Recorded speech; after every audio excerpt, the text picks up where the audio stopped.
ರಾಜ್ಯಾದ್ಯಂತ ಸಂಚಲನ ಮೂಡಿಸಿದ ರೇಣುಕಾಸ್ವಾಮಿ ಕೊಲೆ ಪ್ರಕರಣ. ಇನ್ನು ಈ ಕೊಲೆ ಪ್ರಕರಣಕ್ಕೆ ಸಂಬಂಧಿಸಿದಂತೆ ನಟ ದರ್ಶನ್ ರವರು ಅರೆಸ್ಟ್ ಆಗಿರುವಂತದ್ದು. ಇವರನ್ನು ಮೈಸೂರಿನಲ್ಲಿ ಬಂಧಿಸಿದ್ದಾರೆ ಎಂದು ದೊಡ್ಡ ಸುದ್ದಿ ಆಗಿದೆ. ಒಬ್ಬ ದೊಡ್ಡ ನಟ ಕೊಲೆ ಕೇಸ್ನಲ್ಲಿ ಬಂಧಿಸಿರುವುದು ಮಿಂಚಿನಂತೆ ಎಲ್ಲ ಕಡೆ ಹಬ್ಬಿದೆ.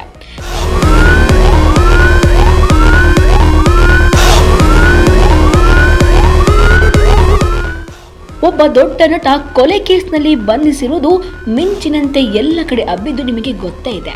ಒಬ್ಬ ಪ್ರಭಾವಿ ವ್ಯಕ್ತಿ, ರಾಜಕಾರಣಿಯ ಬೆಂಬಲ ಹೊಂದಿದ ವ್ಯಕ್ತಿ ಹಾಗೂ ಲಕ್ಷಾಂತರ ಅಭಿಮಾನಿಗಳನ್ನು ಕೂಡ ಹೊಂದಿದ ನಟ ದರ್ಶನ್ ರವರನ್ನು ಎಲ್ಲರ ಎದುರೇ ಕೊಲೆ ಪ್ರಕರಣದ ಮೇಲೆ ದರ್ಶನ್ ರವರನ್ನು ಬಂಧಿಸಿದ್ದು ಯಾರು ಎಂಬುದನ್ನು ಗೊತ್ತೇ ಇದೆ. ಆದರೆ ಯಾವ ರೀತಿಯಲ್ಲಿ ಈ ನಟ ದರ್ಶನ್ ರವರನ್ನು ಬಂಧಿಸಿದ್ದಾರೆ ಎಂಬುದನ್ನು ನಿಮಗೆ ತಿಳಿಸಿಕೊಡುವ ಪ್ರಯತ್ನ.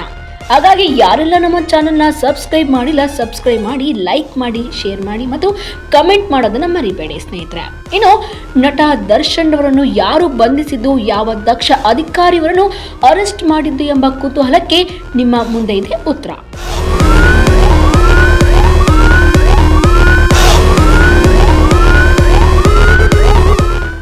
ಈ ಪೊಲೀಸ್ ಅಧಿಕಾರಿಗಳು ಯಾರಿಗೂ ಸಹ ಬೆಂಬಲ ಕೊಡದೆ, ಯಾರ ಪ್ರಭಾವಕ್ಕೂ ಒಳಗಾಗದೆ ಖಡಕ್ ಅಧಿಕಾರಿಯಾದಂತಹ ಬೆಂಗಳೂರಿನ ಪಶ್ಚಿಮ ವಿಭಾಗದ ಅಧಿಕಾರಿಯಾದ ಡಿಸಿಪಿ ಎಸ್ ಗಿರೀಶ್ ಅವರು ಹಾಗೂ ವಿಜಯನಗರ ಎಸಿಪಿ ಚಂದನ್ ಕುಮಾರ್ ಅವರು ಈ ಪ್ರಕರಣವನ್ನು ಭೇದಿಸುವಲ್ಲಿ ಯಶಸ್ವಿಯಾಗಿದ್ದಾರೆ ಎಂದೇ ಹೇಳಬಹುದು. ಇವರು ದರ್ಶನ್ ಅವರ ಪ್ರಕರಣದಲ್ಲಿ ಜಾಣ್ಮೆಯಿಂದ ಹಲವು ಸಾಕ್ಷಿಗಳನ್ನು ಕಲೆ ಹಾಕಿ ದರ್ಶನ್ ಅವರನ್ನ ಬಂಧಿಸಿದ್ದಾರೆ. ಇವರು ಸ್ವಲ್ಪ ಹೆಚ್ಚು ಕಡಿಮೆ ಆಗಿದ್ರು ಇವರ ಕೆಲಸಕ್ಕೆ ಬರ್ತಾ ಇತ್ತು ಕುತ್ತು. ಆದ್ರೆ ಪ್ರತಿಯೊಂದನ್ನು ಇಂಚಾಗಿ ಮಾಹಿತಿಯನ್ನು ಸಹ ಸೂಕ್ಷ್ಮವಾಗಿ ಕಲೆ ಹಾಕಿದ್ದಾರೆ. ಅಲ್ಲದೆ ಈ ಕೊಲೆ ಪ್ರಕರಣದಲ್ಲಿ ಇವರು ಕೆಲಸ ಮಾಡದೇ ಇದ್ದಿದ್ರೆ ಈ ಪ್ರಕರಣ ಬೇರೆನೇ ದಾರಿ ಹಿಡಿಯುತ್ತಿತ್ತು ಎಂದು ಮೇಲಾಧಿಕಾರಿಗಳು ಸಹ ತಿಳಿಸಿದ್ದಾರೆ.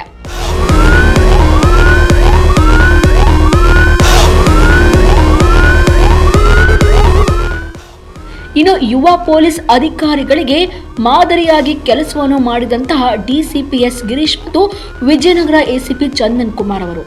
ಇನ್ನು ಡಿಸಿಪಿ ಎಸ್ ಗಿರೀಶ್ ಅವರು ಇಂಜಿನಿಯರ್ ಓದಿ ಕೆಲಸ ಕೂಡ ಮಾಡಿರ್ತಾರೆ. ನಂತರ ಪೊಲೀಸ್ ಅಧಿಕಾರಿಯಾಗಿ ಸೇವೆಯನ್ನ ನಿರ್ವಹಿಸುತ್ತಾರೆ.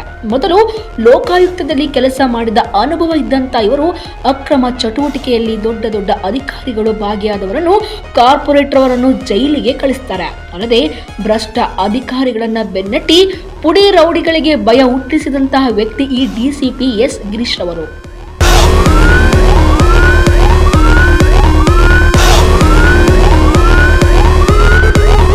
ಎಸಿಪಿ ಚಂದನ್ ಕುಮಾರ್ ಅವರ ಬಗ್ಗೆ ಹೇಳೋದಾದ್ರೆ ಸಾಫ್ಟ್ವೇರ್ ಇಂಜಿನಿಯರಿಂಗ್ ಆದಂತಹ ಇವರು ನಂತರ ಪೊಲೀಸ್ ಅಧಿಕಾರಿಯಾಗಿ ಸೇವೆ ಸಲ್ಲಿಸ್ತಾರೆ.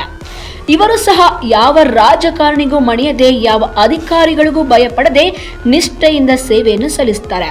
ಪ್ರಾಮಾಣಿಕವಾಗಿ, ಅದರಲ್ಲೂ ಪ್ರಾಮಾಣಿಕ ವ್ಯಕ್ತಿಗಳು ಎಂದರೆ ಎಸಿಪಿ ಚಂದನ್ ಕುಮಾರ್ ಅವರಾಗಿದ್ದಾರೆ. ಇವರಿಬ್ಬರು ಇಲ್ಲದೆ ಇದ್ರೆ ದರ್ಶನ್ ರವರ ಕೊಲೆ ಪ್ರಕರಣ ಬೇರೆ ಆದಿನೇ ಹಿಡಿಯುತ್ತಿತ್ತು ಎಂದು ಹಲವು ಮೇಲಾಧಿಕಾರಿಗಳು ತಿಳಿಸಿದ್ದಾರೆ. ಇನ್ನು ಎಸಿಪಿ ಚಂದನ್ ಕುಮಾರ್ ನೇತೃತ್ವದ ಪೊಲೀಸ್ ತಂಡ ಮೈಸೂರಿನ ಸ್ಟಾರ್ ಹೋಟೆಲ್ನಲ್ಲಿ ತಂಗಿದ ನಟ ದರ್ಶನ್ ರವರನ್ನು ಬಂಧಿಸುವಲ್ಲಿ ಹಾಗೂ ಕೊಲೆ ಆರೋಪಿಗಳನ್ನು ಬಂಧಿಸುವಲ್ಲಿ ಈ ದಕ್ಷ ಅಧಿಕಾರಿಗಳು ಯಶಸ್ವಿಯಾಗಿದ್ದಾರೆ. ಇದರಿಂದ ಎಲ್ಲೆಡೆ ಈ ಅಧಿಕಾರಿಗಳಿಗೆ ಇವತ್ತಿಗೂ ಸಹ ವ್ಯಾಪಕ ಮೆಚ್ಚುಗೆ ವ್ಯಕ್ತವಾಗುತ್ತಿದೆ.